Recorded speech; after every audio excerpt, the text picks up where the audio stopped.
G'day.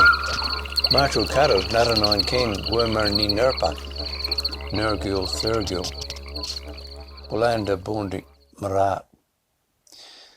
G'day, my name's Ken Jones. I'm a proud Boandick elder from the Limestone Coast area around Mount Gambier to Port Macdonald and the Grampians up towards the Coorong. I'd like to tell you one of our stories, our family story in fact, about our bottlenose dolphins. We have a long history of association with the Boandick people and dolphins. One of our stories describes how Carnival the whale was speared and wounded. He escaped back into the sea, gasping and breathing mist through the hole in the back of his neck. Our dolphins were similar and all warm-blooded, gave birth to live young underwater. They're nudged up as young fellas and they survive with their mum. Actually, we still coach and call dolphins in close to shore with whistling and clapping underwater.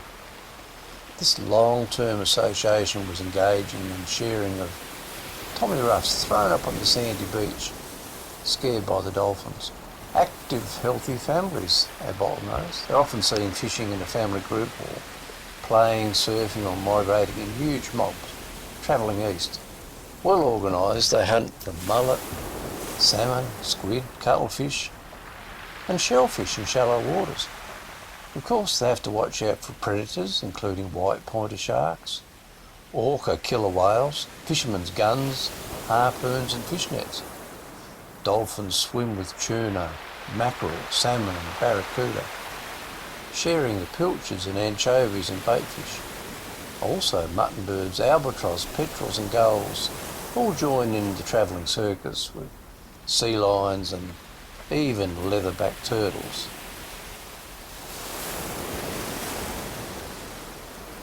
The dolphins using echolocating sonar, they can dive to great depths in darkness of dirty water, but sometimes can become beached due to confused return signals. Once they're beached, they're in a lot of trouble. During these strandings or near misses, we get to know more about these amazing animals, the dolphins and the whales. A fresh dead whale or a dolphin on the beach was a time for Boandick celebration, dance and ceremony. More quality red meat that could be used by a small group was sensibly shared with family, friends and neighbours. Sometimes even enemies agreed to share. Smoke signals and bull roars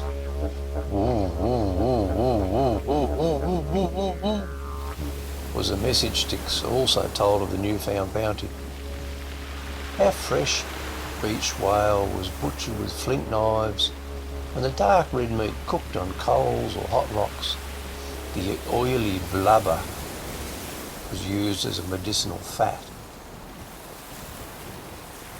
We actually have the beach whale song, and it's sung usually when we're dancing around in the shallows. For many, many years this song has been handed down verbally. Wathana, Yangana, Cantapul, Wathana, Cantapul has come. Yangana, Cantapul is landed. Wathana, Yangana, Cantapul, Wathana, Yangana.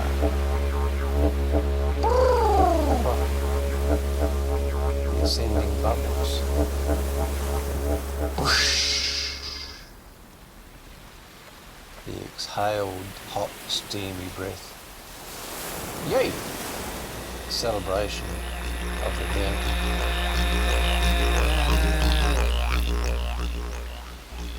Long time ago, one windy day, some young warriors ran back to their elders having seen a big white duck outside the surf line of the breakers. The old fellas explained, if that big white duck come ashore and those little black ants jumped off, we would be badly stung and surely die.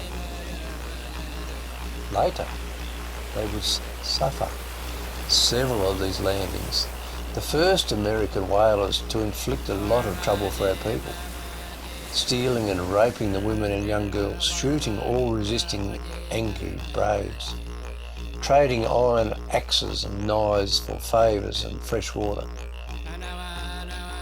Smallpox, colds and flu will soon spread wide. Within 30 years, deadly uninvited virus and disease had wiped out most of our Boandick people.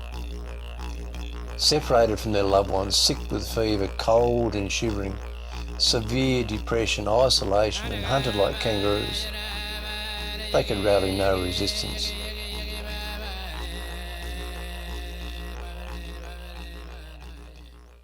Sickness today. We have a better understanding now in 2020 of experienced isolation, fear of deadly sickness, no hunting or gathering, separation from our loved ones, definite boundaries and ban from speaking our language. No easy communication was allowed, similar to now. No song and dance, no bush foods or access to proper medicines. Boandick people had to rely on government handouts, rations of tea, sugar, tobacco and grog to dull the pain. There were poison creeks and waterholes, strychnine and steel man-traps hidden in the flour, soggy blankets generously handed out to the sick, riddled with smallpox virus. Domestic violence, hoarding, stealing, infighting and little hope for the future. Yet the Boandick survived another 200 years.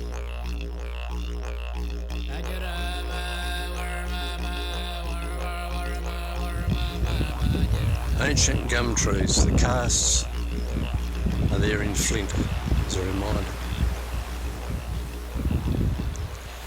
Don't steal from your boss. Salt water turns trees to stone. And it's a bit like today. We need to look after our country.